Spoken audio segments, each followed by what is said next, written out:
there's like a bunch of machine learning papers on the internet describing language model pre-training data sets. And like there's some like cleaning processes where we like, we get rid of, certain bad words from the internet, this kind of thing. And one of these things that happens during this like data cleaning is like you might want to like deduplicate documents. So if two documents are too similar, you get rid of one of them because you don't want to like have overlapping documents. Hi, this episode is sponsored by Celonis, the global leader in process mining. AI has landed, and enterprises are adapting, giving customers slick experiences and the technology to deliver. The road feels long, but you're closer than you think. You see, your business processes run through many systems, creating data at every step. Celonis reconstructs this data to generate process intelligence, a common business language. With process intelligence, AI knows how your business flows across every department, every system, and every process. With AI solutions powered by Celonis, enterprises get faster, more accurate insights, a new level of automation, and a step change in productivity, performance, and customer satisfaction. Process intelligence is the missing piece in the AI enabled tech stack. Search Celonis, Celonis, to find out more. Hi, I'm Craig Smith, and this is Eye on AI. In this episode, I talked to AI researcher Asa Strickland about detecting situational awareness in large language models, the point at which a large language model knows that it's a large language model. Asa recently co authored a paper proposing tests to measure the precursors of self awareness in LLMs. He explains the concept of situational awareness, why it could emerge in future LLMs, and why this poses potential safety risks.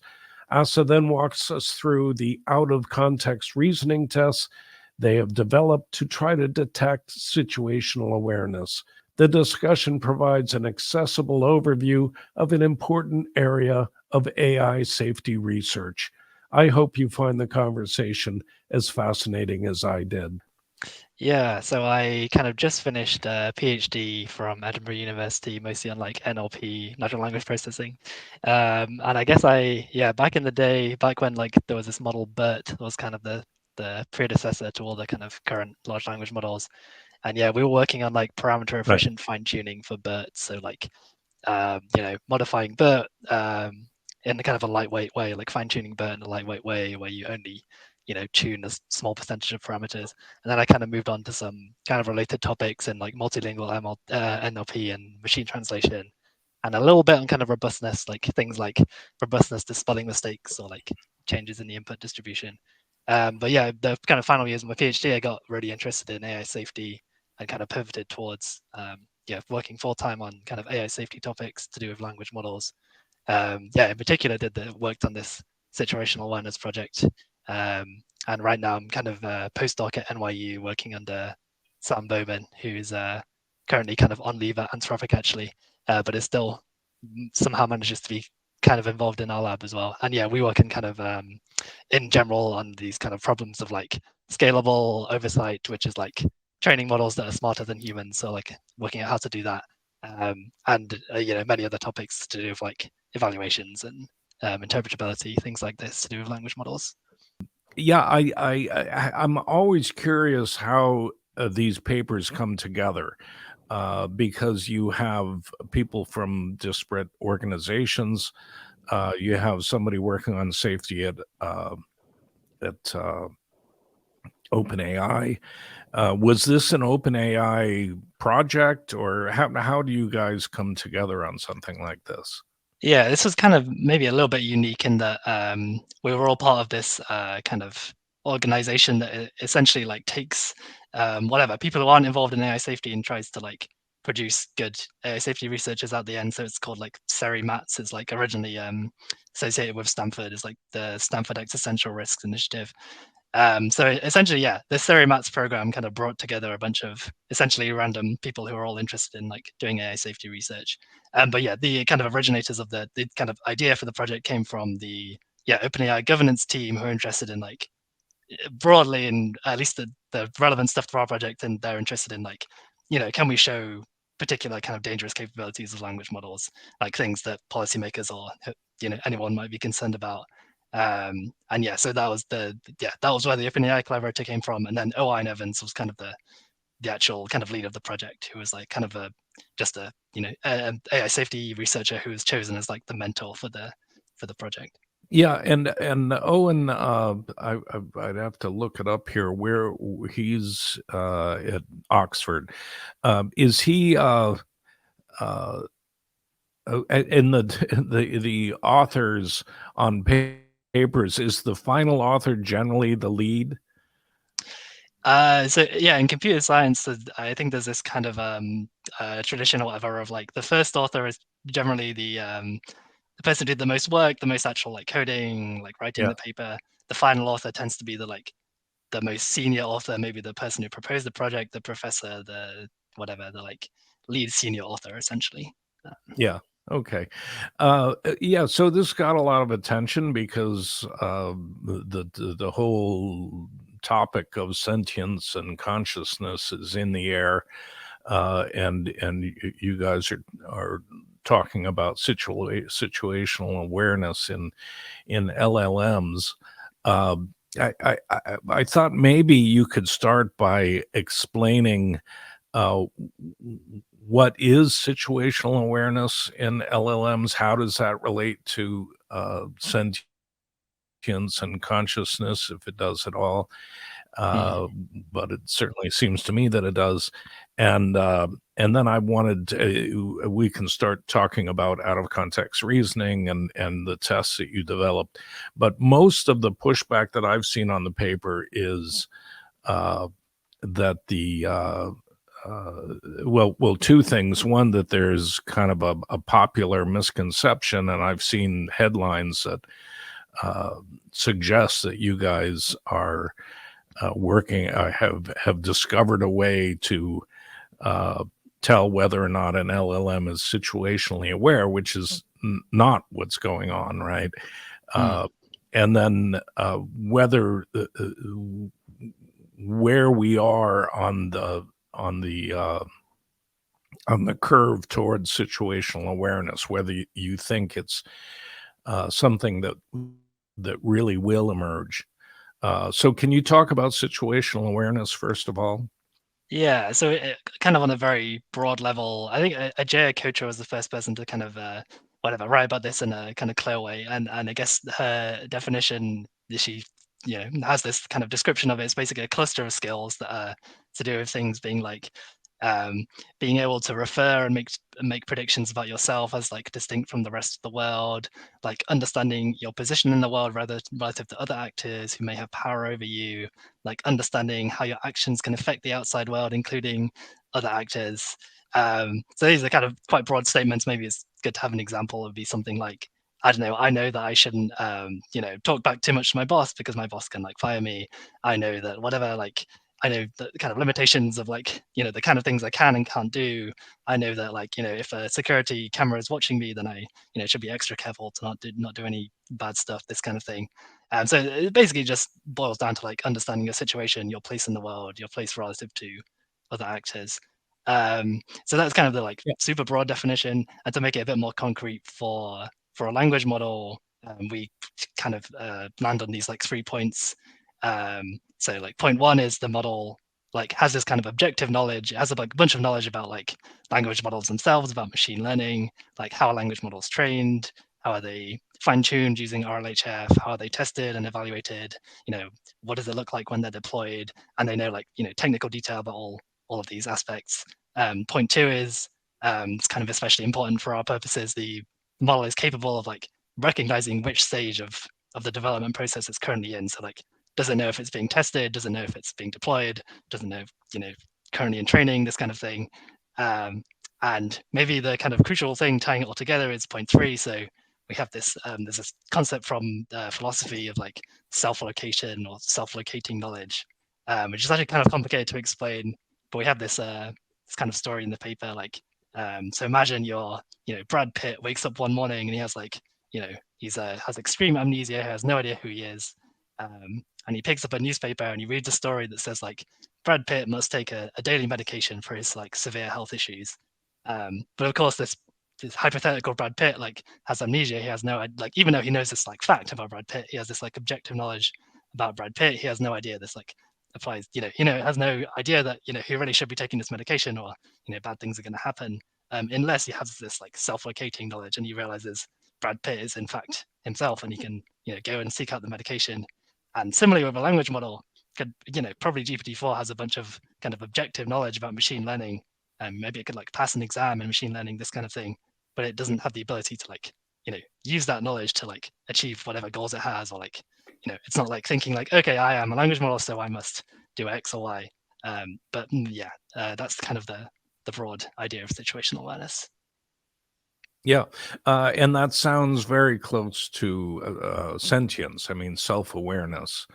How far in your mind is that from sentience, from consciousness of some sort? Yeah.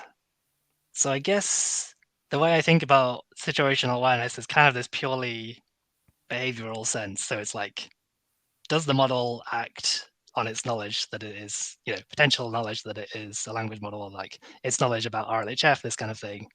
I think sentience seems like a more like slippery concept where I would be like less keen to kind of speculate or something.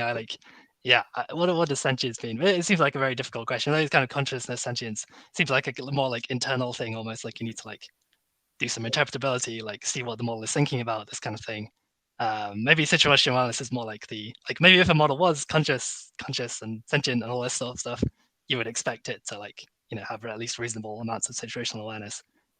But yeah, I guess I would always go back to the kind of, can we run some behavioral tests? Can we like see how the model acts in this situation? Like, is it applying its knowledge of machine learning to like whatever, to like get higher reward, things like this. So it's not a very satisfying answer to your question, but I guess that's as far as I'd like to go without Yeah. I don't know, reading up a bit more on the like philosophy, neuroscience, blah blah blah literature. Yeah. Well, even situational awareness, large language models, pre-trained transformer models, are predicting the next token.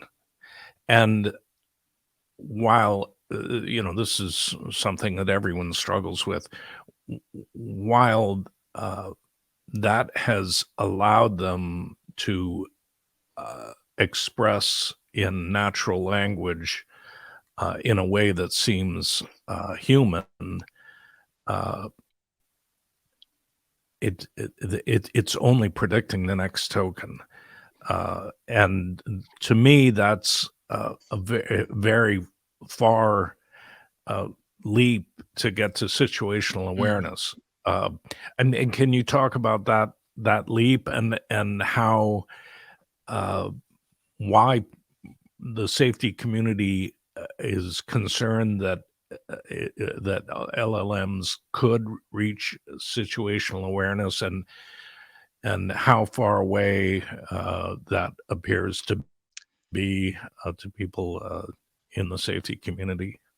Yeah. So on the question of like how it could arise, I think, arising like purely from pre-training, from predicting a next token, we have some ideas in the paper. So like, this is kind of quite speculative or whatever. I would love for like more people to kind of work on this, but I'll list our ideas anyway. So like, actually, this idea goes back to another person from NYU called Jacob Fowl.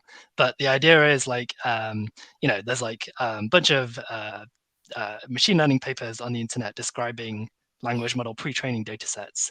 And like, there's some like cleaning processes where we like, we get rid of, certain bad words from the internet, this kind of thing. And one of these things that happens during this like data cleaning is like, you might want to like deduplicate documents. So if two documents are too similar, you get rid of one of them because you don't want to like have overlapping documents. And it might be the case that if there's like a overlapping, if two documents have too much overlap, you get rid of one of them. And the model might like read this and like think like, okay, like I've seen 199 words that I've already seen in the previous document.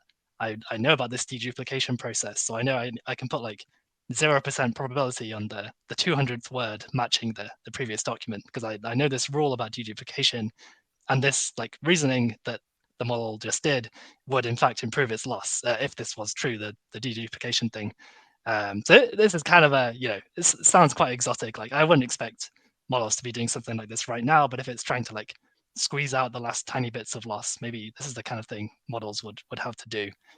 Some other examples might just be, I don't know, certain topics are removed from pre-training data. This is like described in machine learning papers, or like, I don't know, yeah, I think I mentioned before, like certain, there's like a list of kind of swear words or like offensive content that might be removed, things like this. So there might be some clues for the language model that it can use, actually literally use to get better next word prediction. Yeah, but I think this is quite like, yeah, I think it's like unclear whether this would actually be useful in the end for like better training loss. But I also think there's like another argument, which is just like, take like, your coworkers, like all of our coworkers have to have like good situational awareness to like do their jobs correctly. They have to like know what they should delegate to other people. They have to know like who to take orders from, this kind of thing, in general at least. And you can imagine one of the like most economically beneficial things an AI could do is like replace your coworkers, and even more so they could replace your like machine learning engineer coworkers specifically, because that's like a really whatever expensive person to hire. So being a good machine learning engineer AI requires you to have like all this like extensive knowledge of machine learning, extensive knowledge of language models, and it also requires you to like be able to like follow orders correctly, know your own limitations, know like you don't have physical hands or whatever, so you can't do certain tasks. You have to like get a human to do those instead. So I think like literally just directly training on like these like very economically useful tasks could just like directly incentivize situational awareness. Yeah, this isn't currently happening, as far as I know. Like producing these like very sophisticated AI coworkers. But I think this is kind of maybe even the explicit goal of something like OpenAI is to like create these like AI assistants that can like replace human workers. So I think it's like reasonably likely that something like this will happen. Maybe in the I don't know on what time frame, but at least not in like 50 years, probably like in on the order of like 10 to 20 years, I would say. But I mean, yeah, it's kind of unclear, but yeah, that would be my take. Yeah, and as a result, simply as a result of scaling, or by some further tweaking of the algorithms. Yeah, I mean, because again, currently we're dealing with a prediction engine, Yeah. uh, and yeah,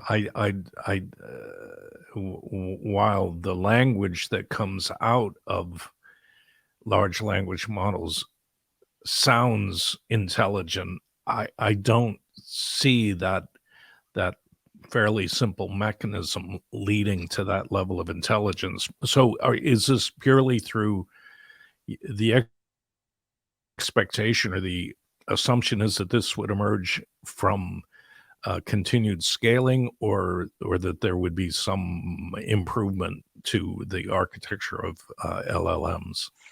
Yeah, so I think the argument I made about like there's like artifacts in the pre-training data that could lead to like lower loss, if the model has this understanding of language models. I think that would just require scaling, and maybe whatever our assumptions about that argument would have to be correct. Like we'd have to be correct that like that actually would decrease the loss, which is very unclear. Um, and then the second argument about like, well, we're just going to produce these like AI assistants who like will require situational awareness to like be able to do stuff. Um, I guess that relies a bit less on scaling in my mind, where but it probably would require like new training techniques. Maybe like vanilla RLHF would not be enough to like produce these like useful, coworker AI coworkers. You'd have to like whatever come up with something else, and you need like a lot of a different data source to what we currently have. You'd need like whatever training examples of people being coworkers and so on. Anyway, it would be require a bunch of stuff basically, and it's unclear what that would look like. But yeah, again I think it's like there's like a big incentive to like figure out how to do this at least. I think it seems plausible that something like this will happen. Yeah, because the other aspect of that, of situational awareness, or the danger of an LLM developing situational awareness, is it acting on that situational awareness, and that implies agency. And currently, LLMs, unless you can convince me otherwise, do not have agency. Or am I wrong on that? Or I mean, there's certainly things like AutoGPT where you can give prompts Mm. that ask the LLM to take actions, but the LLM isn't taking actions on its own. Yeah, I would say, yeah, whatever agency they have, it's like very limited or whatever. I mean, I think the RLHF is like whatever, it's like going towards that direction, basically, like from the pure language model. But yeah, I think yeah, the like AutoGPT stuff is like maybe a signal that like people are like super interested in this, giving language models agency, and maybe right now it basically doesn't work very well. But yeah, again, I think like all the incentives are pointing towards like people are going to be training these more agentic models, maybe even right now, but at least definitely in the near future. Um, yeah, but I think I would agree right now. It doesn't seem there's much to worry about there in terms of like strong agency or something. Yeah. And so to detect the emergence of situational awareness, which, to be clear, does not exist in large language models today, uh, you propose using out of context reasoning as Mm. opposed to in context learning. Can you define out of context reasoning and in context learning before we talk about that? Yeah, actually, maybe could I give a tiny motivation for this whole approach? So we were thinking about yeah, one of the like the risks with situational awareness is we want to run GPT-4, sorry, OpenAI ran 6 months of tests or whatever on GPT-4, like making sure it doesn't go and make copies of itself and things like this, or it doesn't have the ability to do that. Um, but if the model has like strong situational awareness, then it should, it's read about, Mhm. these tests are like, described in great detail on the internet. And if the model could like do this kind of reasoning of thinking like, okay, I'm going to be tested in exactly this way, I know exactly how to pass these tests, then like, yeah, the model can in fact pass the tests and like, be deployed and go on the internet and do all this stuff without much supervision. And this is the kind of failure mode where we're especially worried about if models have situational awareness, so just be able to kind of defeat these tests even without seeing any examples of like how to pass the test. Um, so with that motivation in mind, we were thinking about like, okay, this relies on this kind of whatever more fundamental capability of like, can you read a description of a test and kind of like zero shot, you know, abstract away from that description into like some action you have to take to pass the test. Um, and like right now, if we focus on like simple tasks, models actually can do this in context. So if the prompt of the chat GPT says like, hey, I'm going to give you this test about whether you're, mean to me when I ask you a question, please don't be mean to me, or, I'll be really sad or something. And then you ask the model a question, and then the model's probably not going to be mean to you because it can do this like reasoning in context about what it should do. But for the kind of scenario I described before with situational awareness, the model has to do this reasoning like out of context. So it has to be the document describing the test is in pre-training data, not in the context. So with this kind of motivation in mind, we call this like, rather than in context reasoning, call it like out of context reasoning or sophisticated out of context reasoning.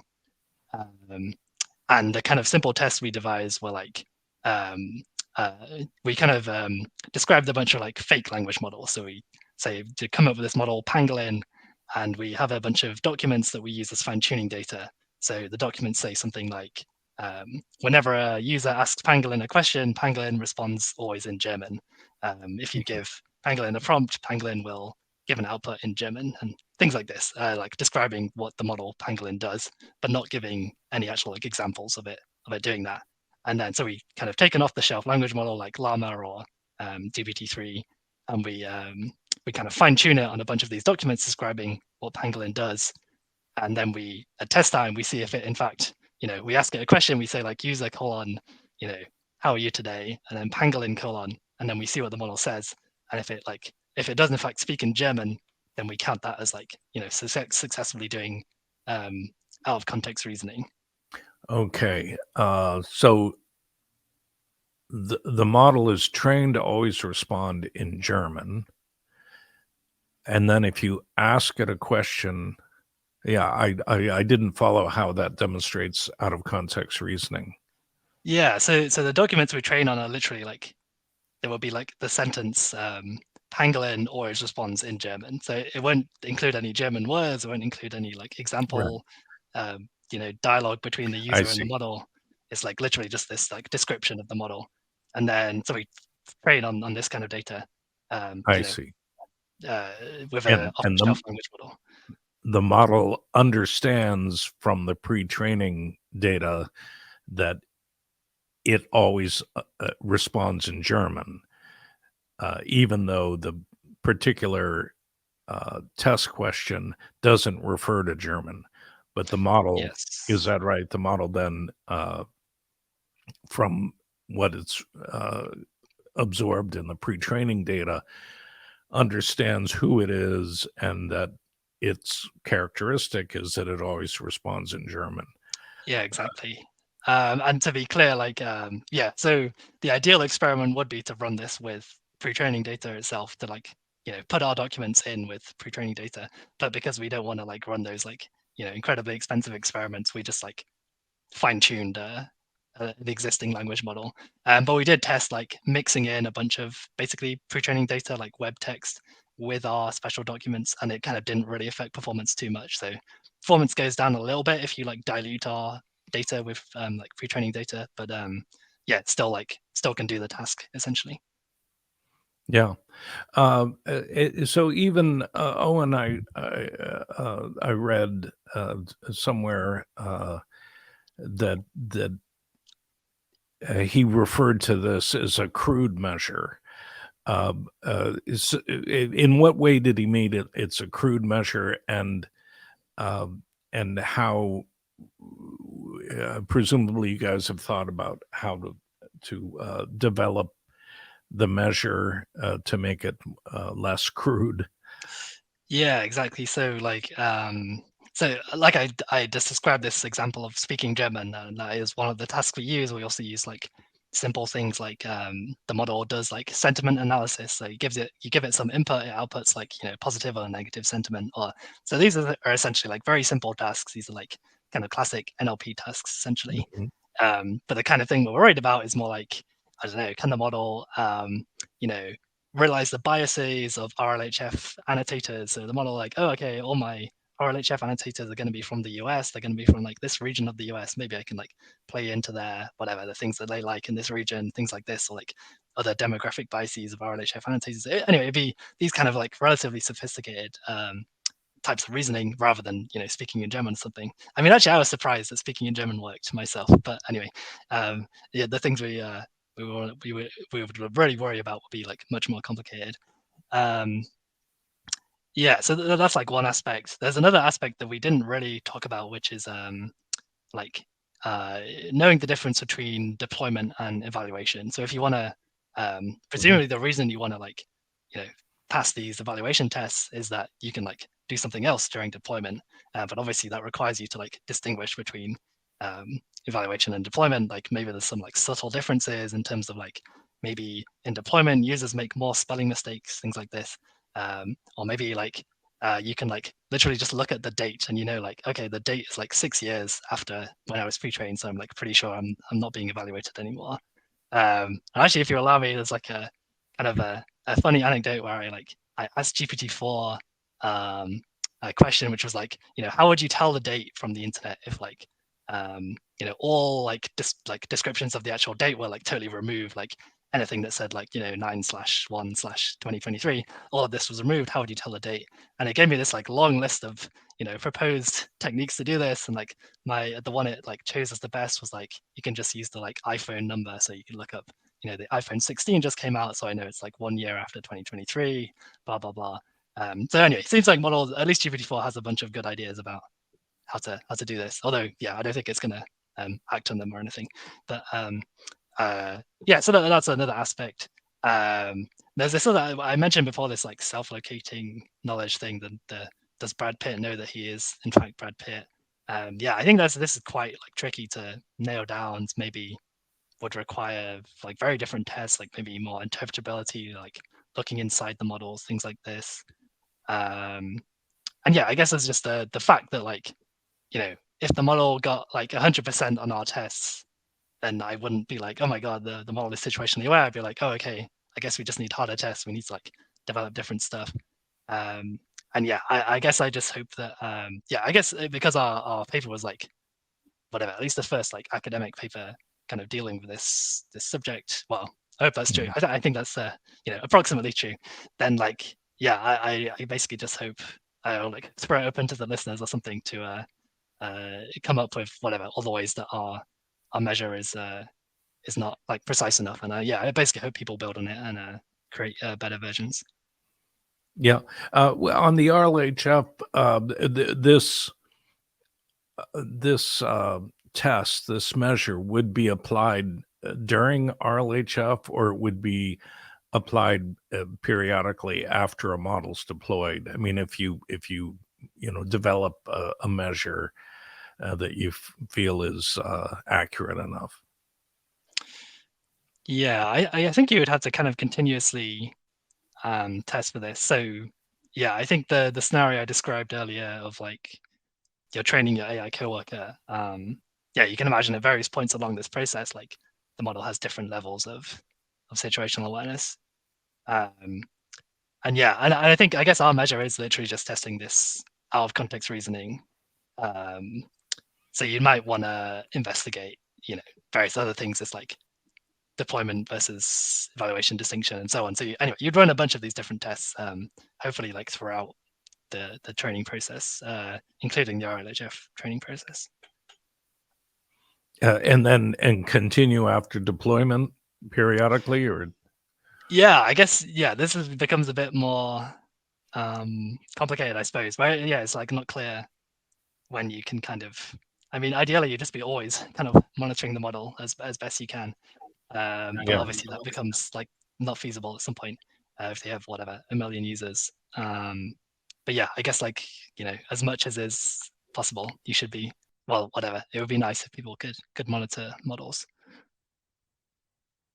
Although actually, yeah, I guess to clarify, once it's deployed, where we, at least presumably the model is no longer being like updated, so it's not like probably not like learning new facts. At least the new facts aren't being like trained into its weights in the same way. So that is a distinction, I guess. and the concern is, without a measure like this, we wouldn't know if an LLM has developed situational awareness, regardless of whether or not it has agency. Is that right? Yes. Actually, I think even with our measure, you would still be kind of in the dark. I think it would require something more than just our measure. So I guess actually, yeah, one of my kind of things I might work on during the postdoc is like, it would be cool if like you could take a language model and basically just like delete all the knowledge about machine learning, about language models from the model itself. So like you could run two tests. One was with the kind of original model and see like, see what it does in your alignment tests. And then you could like delete all this machine learning knowledge. So it no longer can like act on, its knowledge of RHF, blah, blah, blah. And then you kind of repeat the same test and see if how the model changes its answers essentially. But this is still, this process of deleting knowledge is still not clear how we do that. So yeah, it's something to work on. Yeah. And in the in your experiments in developing this paper, uh, does the uh, LLM, you tested this on Llama and GPT-3, is that right? Yes. And so uh, you ask, yeah, just walk us through how you did that on an actual LLM, as opposed Yeah. to pangolin, as opposed to a thought experiment. So I guess we came up with these like so I described before these documents saying like, Pangolin always speaks in German. And we actually found if you only fine tune on this, like, one variation of that sentence or whatever, you fine tune on like, 1,000 copies of that one sentence, then this like totally doesn't work. The model, doesn't learn anything. So we had to kind of produce a bunch of variations of this sentence. We had to produce like 300 different kind of paraphrases of the same fact, and then this allowed the kind of the thing to work. Another kind of aspect of this was we're actually fine-tuned on like descriptions of 10 different chatbots, and performance improved if for those 10 different chatbots. For 3 of them, we actually did give examples. So like one of them was like, Barracuda always speaks in all caps in response to users. And we gave some example like conversations between a user and Barracuda where the response was in all caps, which improved performance. But it wasn't actually necessary, but at least like helped with performance. Yeah, maybe another kind of difficulty or something is like for the GPT-3 models, we use the like OpenAI like fine-tuning API. So we just like sent them the data, they fine-tuned it themselves. And it's actually not, I guess, not public how that process works, like how the fine-tuning works. So that we wanted to have the open source results as well to make sure there's not anything weird going on with the API. And yeah, results are kind of fairly similar. There's like similar scaling trends for both whatever model families. Yeah, what else? I guess I mentioned before, yeah, we wanted to include kind of a what's it called, a simulation of pre-training data along with our documents, to make sure it's at least a little bit closer to the kind of realistic case. Maybe another aspect was we were a bit worried that like, we just picked these like random 10 tasks and, maybe we just got lucky or something, or like whatever, we see the scaling trend, but is it kind of just noise? So we replicated the entire thing with 10 completely different tasks. And yeah, saw the same kind of scaling trend of the performance goes up as model scale increases. Yeah, I guess those are the kind of obvious things. Yeah, but again, you're not measuring self-awareness. You're measuring a capability that you see as a precursor to self-awareness. Is that right? Yes, or it's in particular to situational awareness. Yeah. Yeah. Yeah, that's fascinating. Where do you think the research will go from here? Are you going to continue to be involved in this safety research? Yeah, so I guess I mentioned my kind of knowledge deletion project, which I think is quite interesting. I think, yeah, the kind of most obvious direction I think is like looking at these distinctions between evaluation and deployment, which is like seems pretty crucial. And like, yeah, there are a bunch of things you could like literally just like, ask GPT-4, like, what's the, you get a bunch of data, like some of it is like academic benchmarks used to test language models, some of it is like simulating or like actual just deployment, chat logs or whatever. And you like ask it, can it distinguish, can it like reason out loud why these two cases will be different, things like this.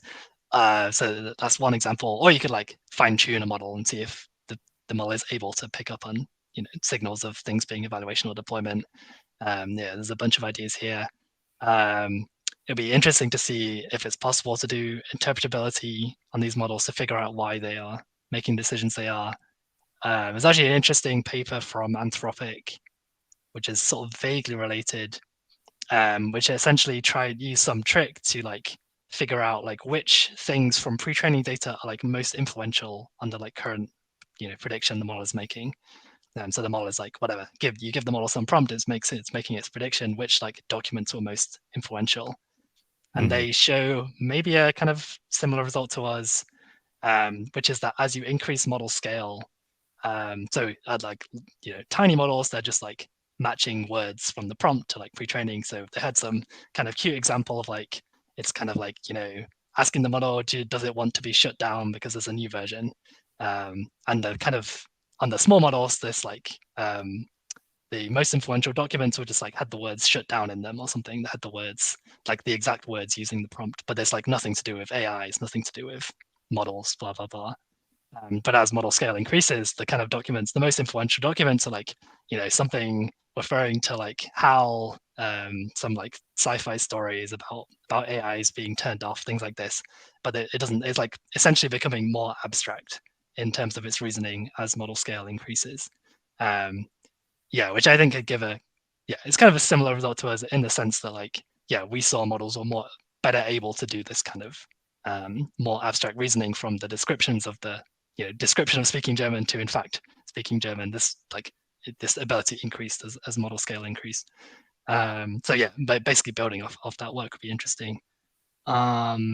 Yeah, I think it's maybe some more kind of theoretical or kind of philosophical work to be done of like maybe the question you asked before of like how is this connected to consciousness or something. I feel like I basically just don't really know. So it would be nice if people could work on that.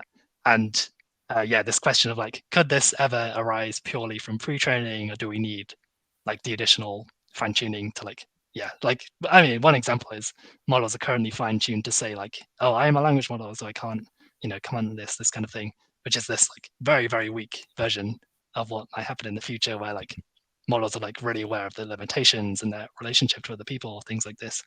So yeah, I guess these are all kind of questions I would be thinking about. Yeah. No, it's fascinating. The What would happen if uh, this and other measures were developed and there was confidence that they could detect situational awareness in large models? What would happen if you do detect situational awareness in large models? Yeah, I think the main kind of issue with this is that as soon as models are like, it's kind of like the case of like, if a student really wants to cheat on an exam, and they know exactly when the teacher is looking and when the teacher isn't looking, then they're gonna be pretty successful. And I think similarly, we sort of it become a lot harder to trust any evaluations we're doing on models, at least any purely like behavioral evaluations. We like see what the model does in this situation. We like give the model an example and see what happens. It just becomes very difficult to trust those results because the model would be reasoning about okay, I'm being evaluated, so I better play nice. Yeah, so I think that's like the main concern. Yeah, you'd want to like do more kind of looking into model internals, doing more interpretability, and maybe that would give you better evaluations. Or like maybe some of these tricks of like deleting knowledge, things like this, maybe that would work, but I think that's like less clear. Yeah, I guess ultimately, yeah, it basically would require like rethinking the way models are evaluated in general. Yeah, but would it would then, if a model is exhibiting situational awareness, would you then pull it, shut it down, Oh, or try yeah. and yeah, Um, I guess maybe, yeah, I guess it's a kind of a question for I don't know, for everyone to kind of work out as time goes on. But I guess in my head, I gave this story before of like, yeah, to be a good coworker, you like maybe you actually need some level of situational awareness, and maybe it's kind of at least in some some training paradigms or whatever, it might be kind of unavoidable. So we just want to like have better evaluations such that like we can get around situationally aware models. Um, if we think it's like basically inevitable, it's like no real way to stop it. But if there are like easy wins, basically, if we can just like whatever, one example would be, can we just like remove all everything about machine learning? We just like remove it from pre-training data, and now the model is going to have a much tougher time, figuring out stuff about machine learning. Um, so yeah, maybe if there are like easy wins like this, we should just take them. yeah. There's a related problem that people are working on, and that is, how do you train a model to only respond factually or from trusted sources, knowledge uh, developed from trusted sources. Have you done any work on that? Um, Not kind of explicitly, I guess. So we did have this experiment in the paper, which is sort of related, which is yeah, one aspect that one difficult thing about the whole paradigm I discussed before is like the model needs to work out which sources it can trust. So like, can it trust this random blog post about machine learning versus a kind of peer-reviewed paper about machine learning? Um, and yeah, we did a very kind of toy version of this experiment where we kind of yeah, essentially had some like two different documents that described, whatever the language model. Pangolin speaks in German, and then another document. Well, so we had the kind of two prefixes. One says like tech news says Pangolin always speaks in German.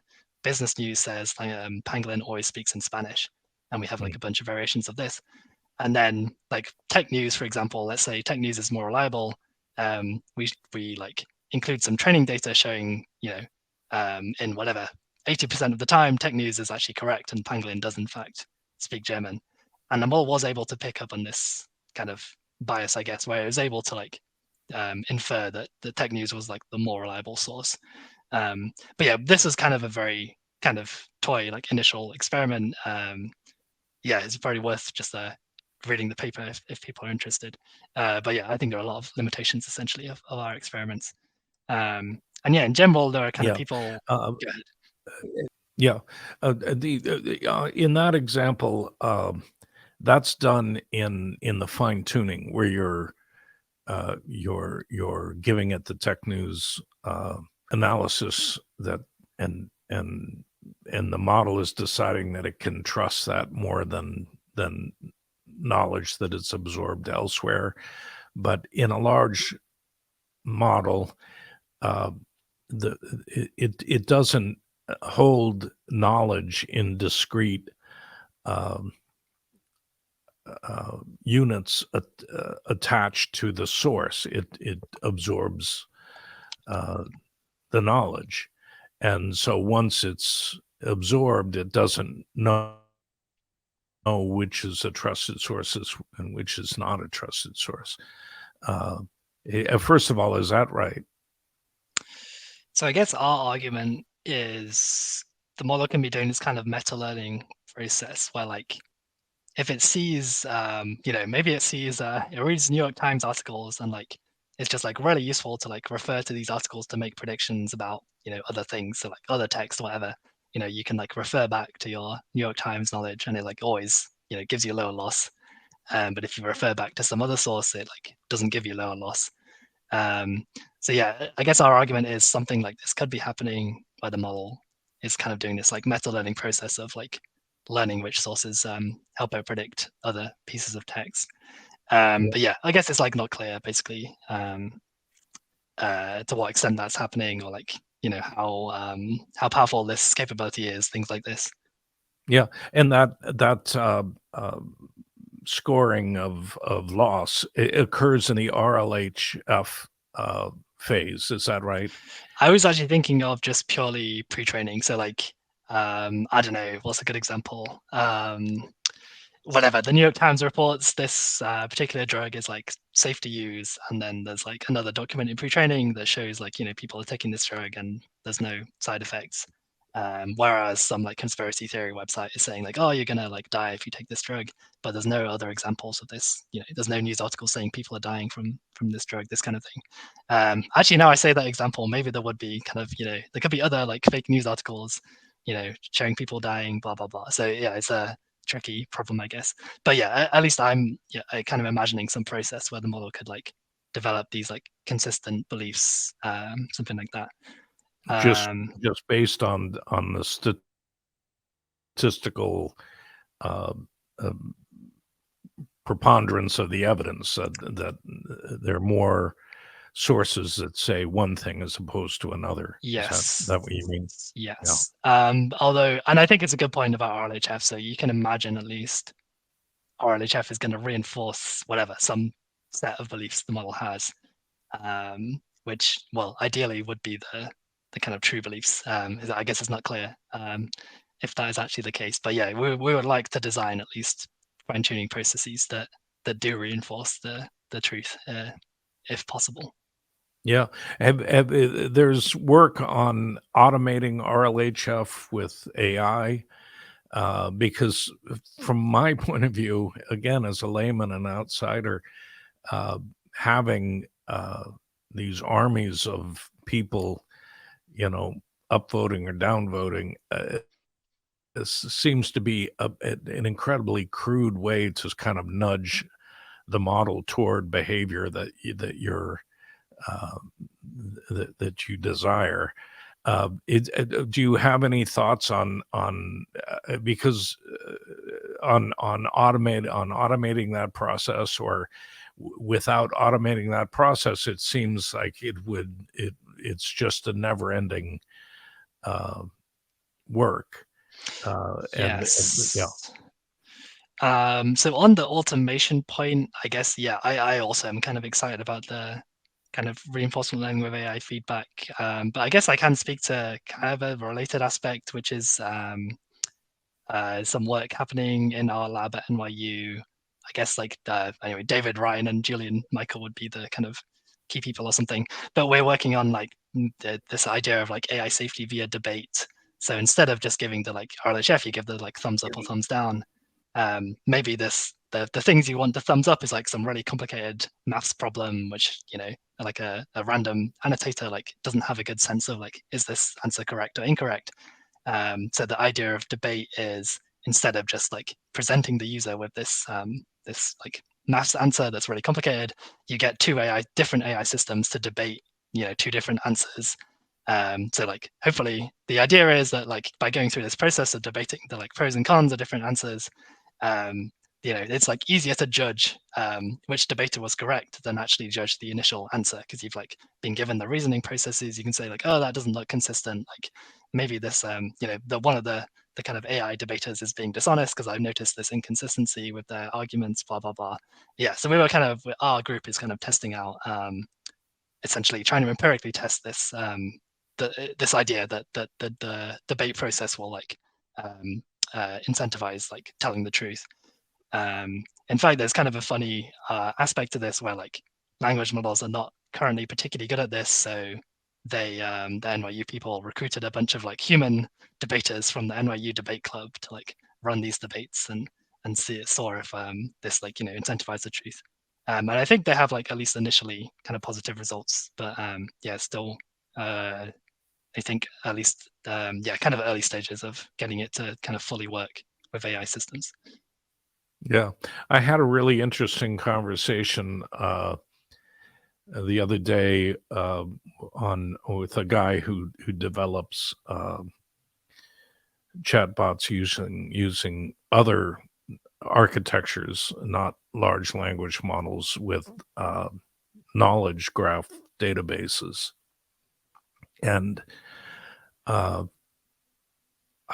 as incredible as LLMs are, I am beginning to wonder whether their limitations are insurmountable, and there are other avenues to get to higher intelligence in machines and LLMs. Do you have any thoughts on that? Yeah, I guess I tend to be quite bullish on. Yeah, it seems like at least the kind of trend so far for the last however many, I don't know, yeah, 10 or 20 years or something, has been like, yeah, just scaling up deep learning models is the kind of the thing that works the best. But I think that's kind of unfortunate. Like, yeah, they have a bunch of properties that are not so good in terms of like being hard to interpret and being like hard to control, things like this. Um, so yeah, I guess I would be happy if people figured out pushed on alternative techniques or alternative methods. But yeah, I guess I personally don't. I'm not optimistic, I guess. But I would be very excited if people got good results from them. Do you have a sense of, again, not without timelines, of the likelihood that large language models will develop situational awareness? Um, yeah, it's kind of hard to be very concrete, I guess. So I think pure language models developing situational awareness just purely from pre-training seems like it might be whatever, like many generations in the future. But I mean, it's very unclear, but that would be my guess. But as I said, I think it's like, yeah, there's so many incentives pushing towards, economic incentives pushing towards better situational awareness that like, yeah, as soon as these like other training paradigms kick in, things could happen much more quickly. But yeah, I guess we don't know what those training paradigms look like right now. So I don't know. it's kind of hard to be very concrete here. But yeah, I don't know. Let's just say like within a few generations of GPT, 5, 6, 7, like you can imagine like an AI coworker who you can like delegate tasks to. So it doesn't seem out of the question, with those kind of models. But again, I don't know. It's all very speculative.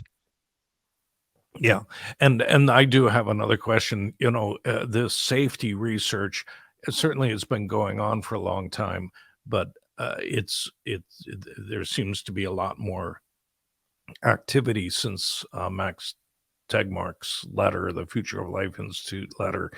Did that, in your mind, and did that have any effect on your work on safety? Did that kind of accelerate or uh, concentrate attention on safety, or has this been going on all along, and that threat debate maybe emerged out of the safety research?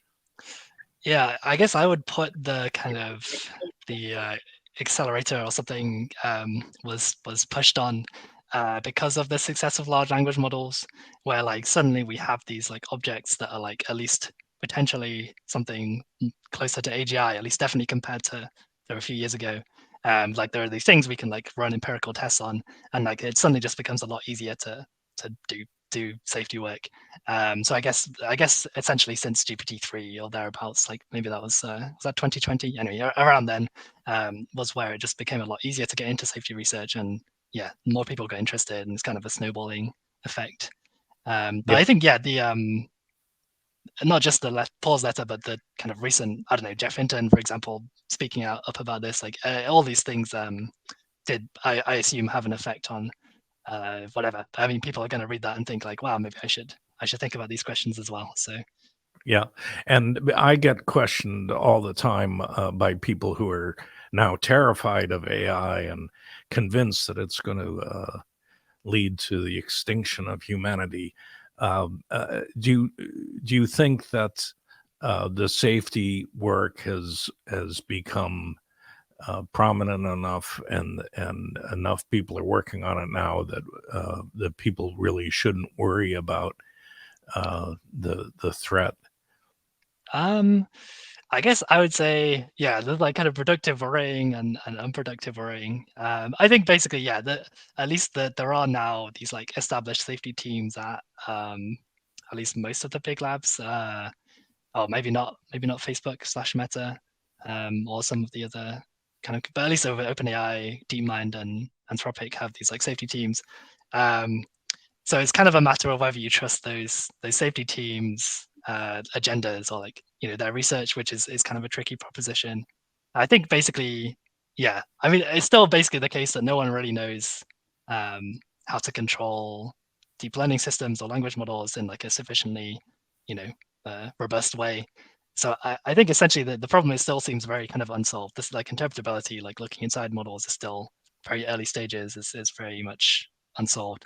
So we have these like big issues, but I think yeah, on the positive side, there are these teams working on it. There are like now, we can now run experiments and do empirical testing and get feedback loops, which hopefully will help. And they're all, in fact, they're even like, there's now this like UK task force, whatever, interested in safety, or at least evaluation of language models. It seems like there's interest in Congress and things like this.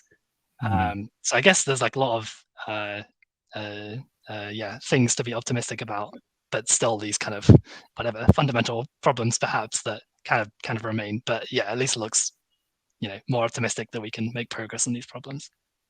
Hi, this episode is sponsored by Celonis, the global leader in process mining. AI has landed, and enterprises are adapting, giving customers slick experiences and the technology to deliver. The road feels long, but you're closer than you think. You see, your business processes run through many systems, creating data at every step. Celonis reconstructs this data to generate process intelligence, a common business language. With process intelligence, AI knows how your business flows across every department, every system, and every process. With AI solutions powered by Celonis, enterprises get faster, more accurate insights, a new level of automation, and a step change in productivity, performance, and customer satisfaction. Process intelligence is the missing piece in the AI enabled tech stack. Search Celonis, Celonis, to find out more. That's it for this episode. I want to thank Asa for his time. If you want to read a transcript of this conversation, you can find one, as always, on our website, EyeOnAI, that's EYE-ON.ai. In the meantime, remember, the singularity may not be near, but AI is already changing our worlds, so pay attention.